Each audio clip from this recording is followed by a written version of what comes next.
ஓம் சாய்ராம். அத்தியாயம் 35. சோதிக்கப்பட்டு போதாக்குறை ஏதுமில்லை என கண்டுணர்தல். காக்கா மகாஜனியின் நண்பரும் எஜமானரும். பாந்திராக்காரரின் தூக்கமின்மை வியாதி. பாலாஜி பாடில் நெவாஸ்கர். இந்த அத்தியாயமும் உதியின் முக்கியத்துவத்தை குறிக்கும் செய்திகளை தொடர்கிறது. பாபா சோதிக்கப்பட்டு போதாக்குறைக்கு ஏதுமில்லை என கண்டுணரப்பட்ட 2 நிகழ்ச்சிகளையும் அது உரைக்கிறது. இந்நிகழ்ச்சிகளை முதலில் காண்போம். முன்னுரை. ஆன்மீக விஷயங்களில் அல்லது முயற்சிகளில் சமய பிரிவு உணர்ச்சி நமது முன்னேற்றத்திற்கு மிக பெருந்தடையாக இருக்கிறது. கடவுள் உருவமற்றவர் என நம்புவோர்கள் கடவுள் உருவமுள்ளவர்கள் என நம்புவது மாயை தோற்றமே. ஞானிகளும் மனிதர்களே என்றே கூறுவது நமது காதில் விழுகிறது. பின்னர் ஏன் அவர்கள் ஞானிகளின் முன் தலைவணங்கி தக்ஷனை கொடுக்கிறார்கள்? இதய சமய பிரிவுகளை சேர்ந்தவர்களும் ஆட்சேபனைகள் எழுப்பி தங்களது சற்குருக்களை விட்டுவிட்டு மற்ற ஞானிகளின் முன் தலைவணங்கி ஏன் தங்கள் உறுதியான கடப்பாட்டினை செலுத்த வேண்டும் என்று கூறுகின்றனர். முன்னால் இதை போன்ற ஆட்சேபனைகள் சாயி பாபாவை பற்றியும் சொல்லப்பட்டன. இப்போதும் கூட அவைகள் செவியில் விழுகின்றன. சிலர் தாங்கள் ஷீரடிக்கு சென்றபோது பாபா அவர்களிடம் தட்சணை கேட்டதாகவும் இம்முறையில் ஞானிகள் பணம் சேர்ப்பது நல்லதா என்றும் இம்மாதிரி அவர்கள் செயல் புரிவார்களாயின் அவர்களது ஞானம் எல்லாம் எங்கே போயிற்று என்றும் வினவினர். ஆனால் இம்மாதிரி ஏளன முறைக்க ஷீரடிக்கு சென்றவர்கள் எல்லாம் அங்கு பிரார்த்தனைக்கே தங்கிவிட்டனர். அத்தகைய 2 விஷயங்கள் கீழே தரப்படுகின்றன.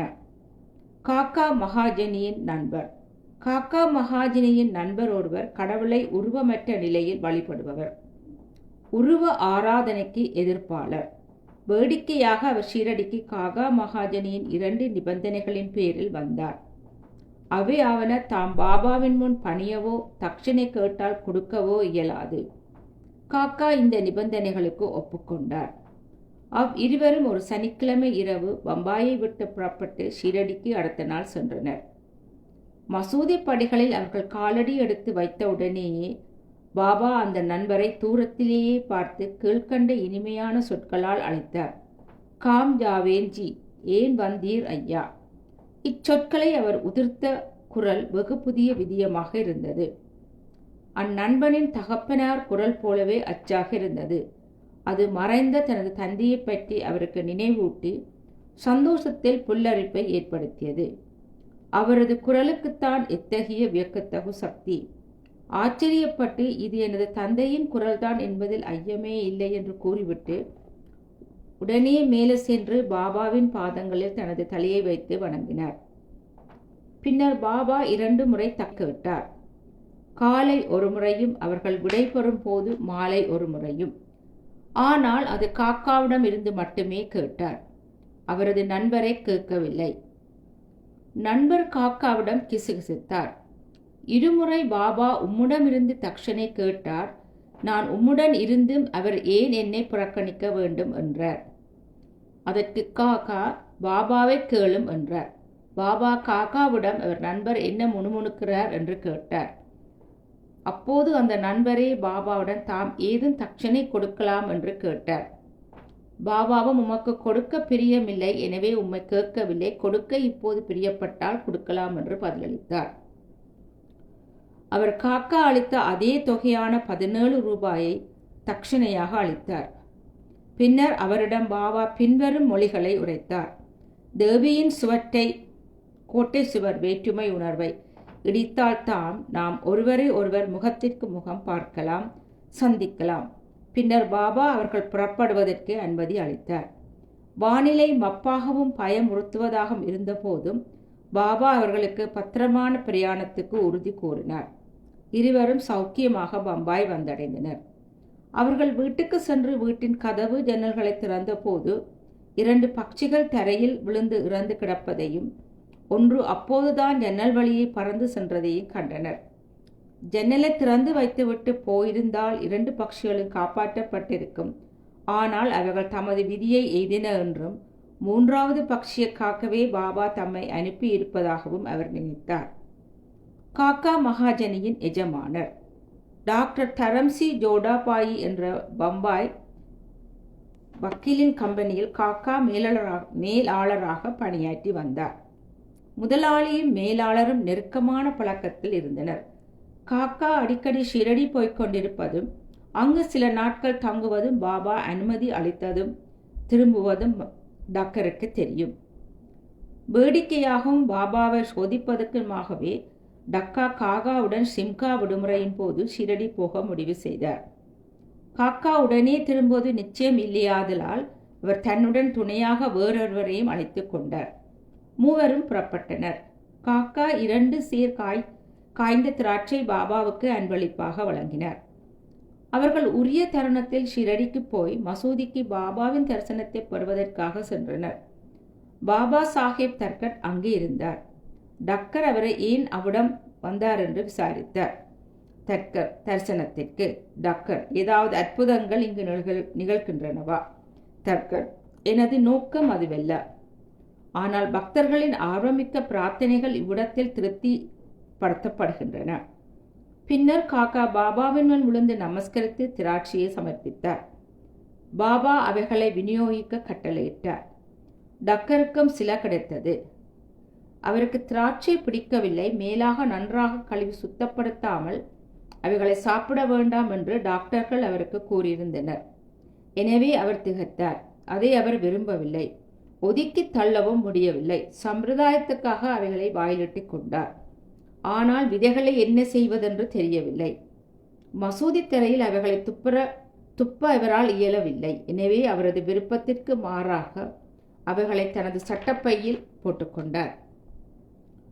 பாபா ஒரு ஞானியா இருந்தால் திராட்சையின் மீது தமக்குள்ள வெறுப்பை அவர் எங்கனம் அறியாமல் இருந்து அதை உண்ணச் சொல்லி அவரை வற்புறுத்த முடியும் என்று மனதுக்குள் சொல்லிக் கொண்டார்.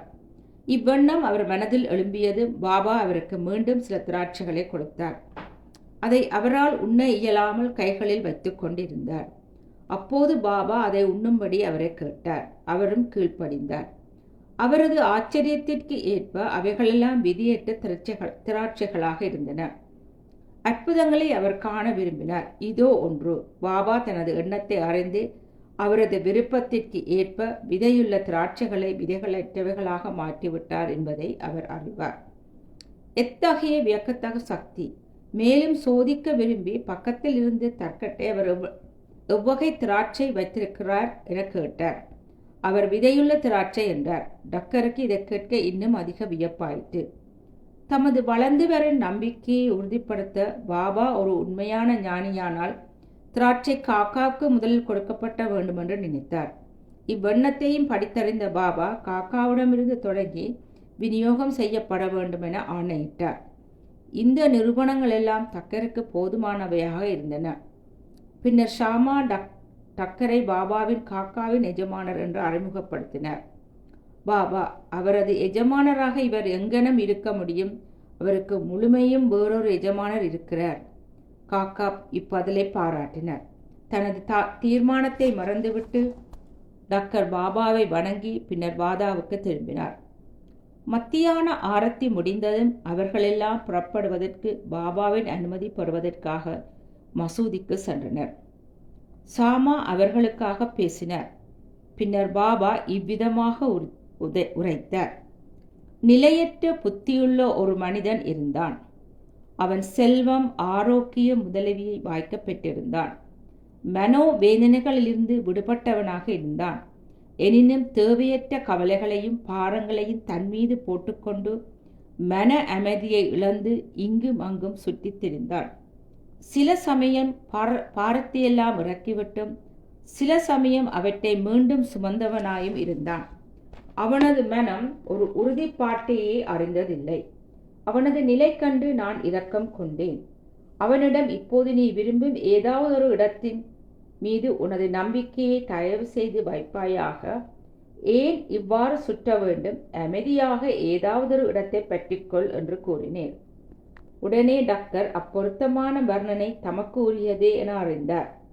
காக்காவும் தம்முடன் திரும்ப வேண்டும் என அவர் நினைத்தார். காக்கா அவ்வளவு சீக்கிரம் அனுமதிக்கப்படுவார் என்று ஒருவரும் எண்ணவில்லை. பாபா அவரின் இந்த எண்ணத்தையும் படித்தறிந்து காக்காவை அவரது எஜமானர் உடனேயே திரும்ப அனுமதித்தார். மற்றொருவரின் மனதில் இருக்கும் எண்ணத்தையும் பாபாவின் திறமைக்கு மேலும் ஒரு நிரூபணம் அவருக்கு கிடைத்தது. பின்னர் பாபா காக்காவிடமிருந்து ரூபாய் 15 தட்சணையாக கேட்டுப்பட்டார். அவர் காக்காவிடம் பின்வருமாறு கூறினார்: எவரிடம் இருந்தாவது ₹1 தட்சணையாக பெற்றுக்கொண்டேன் என்றால் அவர்களுக்கு 10 மடங்காக திருப்பித் தர வேண்டியிருக்கிறது. நாம் ஒருபோதும் எதையும் விலையில்லாமல் இலவசமாக பெறுவது கிடையாது. சீர்தூக்கி பாராது நான் யாரிடமிருந்தும் தட்சணை பெறுவதில்லை. யாரை பக்கிரி சுட்டி காண்பிக்கிறாரோ அவரிடமிருந்து மட்டுமே நான் கேட்கிறேன். யாரேனும் பக்கிரிக்கு முன்பே கடன்பட்டிருந்தால் அவரிடமிருந்து பணம் வசூலிக்கப்படுகிறது. எதிர்காலத்தில் கணிசமான அறுவடை செய்வதற்கே அவர்கள் இப்போது கொடுப்பதன் மூலம் விதைக்கிறார்கள். தர்மத்தை செயல்படுத்துவதில் செல்வம் ஒரு வழியாக இருக்க வேண்டும். இது சுய இன்பத்துக்காக பயன்படுத்தப்பட்டால் அது வீணாக்கப்படுகிறது. நீ அதை ஏற்கனவே கொடுத்திருந்தால் ஒழிய தற்போது அதை பெற முடியாது. எனவே பெறுவதற்கு மிக சிறந்த வழி கொடுத்தலே ஆகும். தட்சணை கொடுத்தல் வைராக்கியத்தை வளர்க்கின்றது. அதன் மூலம் பக்தி, ஞானம் இவற்றை விருத்தி செய்கிறது. ஒன்றை கொடுத்து 10 திருப்பப் பெறுங்கள். இம்மொழிகளை கேட்டு தமது தீர்மானத்தை மறந்தவராய் டாக்டர் தாமாகவே ரூபாய் 15 பாபாவின் கைகளில் கொடுத்தார். அவரது எல்லா ஐயங்களும் தீர்க்கப்பட்டு பலவற்றை கற்றுக்கொண்டார். ஆதலால் ஷீரடிக்கு தாம் வந்தது நன்மையானது என்று அவர் எண்ணினார். இத்தகைய விஷயங்களை கையாளுவதில் பாபாவின் திறமை தனித்தன்மை வாய்ந்தது. இவைகள் யாவற்றையும் அவர் செய்த போதும் மொத்தத்தில் இவைகளின் மேல் சாராதவராகவே இருந்தார். யாராவது அவரை வணங்குவதோ அல்லது வணங்காமல் இருப்பதோ, அவருக்கு தட்சணை கொடுப்பதோ கொடுக்காமல் இருப்பதோ, இவைகளெல்லாம் அவருக்கு ஒன்றே. அவர் ஒருவரையும் அவமதிக்கவில்லை. தாம் வணங்கப்படுவதால் அவர் மகிழ்ச்சி அடைந்ததில்லை. அன்றி தாம் மதிக்கப்படாததால் அவர் துன்புறுத்தவில்லை. மாறுபட்ட இருமைகள், சுகம், துக்கம் போன்றவை அவர் கடந்து நின்றார். தூக்கமின்மை வியாதி. பாந்திராவில் காயஸ்த பிரபு ஜாதியை சேர்ந்த ஒருவர் நெடுநாள் தூக்கமின்மை நோயால் அல்லலுற்றார். அவர் படுக்கையில் படுத்தவுடனே அவரது இறந்து போன தந்தையார் கனவில் தோன்றி அவரை கடுமையாக திட்டினார். இது அவரது தூக்கத்தை கலந்து இரவு முழுவதையும் அவரை இருப்பு கொள்ளாமல் செய்தது. ஒவ்வொரு நாள் இரவும் இது நடந்தது. அம்மனிதருக்கு என்ன செய்வதென்றே புரியவில்லை. ஒரு நாள் பாபாவின் பக்தர் ஒருவரை அவர் இவ்விஷயத்தில் கலந்து ஆலோசித்தார். பிழையாத நிவாரண சஞ்சீவினியாக பாபாவின் உதி ஒன்றையே அவர் அறிவார். அவருக்கு சிறிது உதி கொடுத்து அவர் படுக்கைக்கு போகும் முன்னர் அதை சிறிது நெற்றியில் இட்டுக் கொள்ளும்படியும் அப்புதி பொட்டலத்தை தலையணைக்கடையில் வைத்துக் கொள்ளும்படியும் கூறினார். இந்த சிகிச்சையை அவர் முயன்று பார்த்தார். அவரது பெரும் வியப்புக்கும் மகிழ்வுக்கும் ஏற்ப அவருக்கு நல்ல உறக்கம் ஏற்பட்டது. எவ்வித தொந்தரவும் இல்லை. இந்த சிகிச்சையை அவர் தொடர்ந்து பின்பற்றி எப்போதும் சாயியை நினைவு கூர்ந்தார். பின்னர் சாய்பாபாவின் படம் ஒன்றை பெற்று தனது தலையணைக்கரில் அதை தொங்கவிட்டு அதை தினந்தோறும் வழிபடத் தொடங்கி வியாழக்கிழமைகளில் பூமாலை, நைவேத்தியம் முதலியவற்றை சமர்ப்பித்தார். பின்னர் அவர் சௌக்கியமாகி முந்திய தொந்தரவையே முழுவதும் மறந்துவிட்டார். இம்மனிதர் பாபாவில் ஒரு பெரும் பக்தர். மிக மிக சிறப்பான பற்றற்ற பணியை பாபாவுக்கு அவர் செய்தார். ஒவ்வொரு நாளும் ஷீரடியில் பாபா தமது தினசரி நியமமாக நடந்து வரும் தெருக்கள், பாதைகள் எல்லாவற்றையும் பெருக்கி சுத்தமாக்கினார். அவருக்கு பின்னர் இப்பணியானது ராதாகிருஷ்ணமாயி என்ற பக்த மாதாவாலும் அதற்கு பின் அப்துல்லாவும் அதே அளவு சிறப்புடன் செய்யப்பட்டது. ஒவ்வொரு ஆண்டும் பாலாஜி கோதுமை அறுவடை செய்த போது அனைத்தையும் பாபாக்கு கொண்டு வந்து சமர்ப்பித்து விடுவார். மீதமாக பாபா எதை கொடுத்தாரோ அதை பெற்றுக்கொண்டு தனது குடும்ப சம்ரசகனத்தை செய்தார். இந்த நடைமுறையானது அவரால் பல ஆண்டுகள் செய்யப்பட்டு அவருக்கு பின் அவரது மகனாலும் செய்யப்பட்டது. உதியின் சக்தியும் செயல்திறமையும். ஒருமுறை பாலாஜியின் திவசத்தின் போது சில விருந்தினர்கள் அழைக்கப்பட்டு அவர்களுக்கு உணவு சமைக்கப்பட்டது. ஆனால் சாப்பாட்டு நேரத்தில் அழைக்கப்பட்டதைப் போல் 3 மடங்கு பேர் வந்துவிட்டனர். பாலாஜியின் மனைவி திகைத்து போய்விட்டாள். குழுமியிருந்த மக்களுக்கு உணவு பெட்டாது என்றும் அது பெற்றற்று போகுமானால் குடும்பத்தின் கௌரவம் பாதிக்கப்படும் என்று அவள் நினைத்தாள். அவளது மாமியார், பயப்படாதே, அது நம்முடைய உணவல்ல, சாயினுடையது. ஒவ்வொரு பாத்திரத்திலும் கொஞ்சம் உதிய போட்டு ஒரு துணியால் மூடி அது திறக்காமலே அவர்களுக்கு பருமாறு. சாயி நம்மை இந்த அவமானத்திலிருந்து காப்பார் என்று கூறி தேற்றினாள்.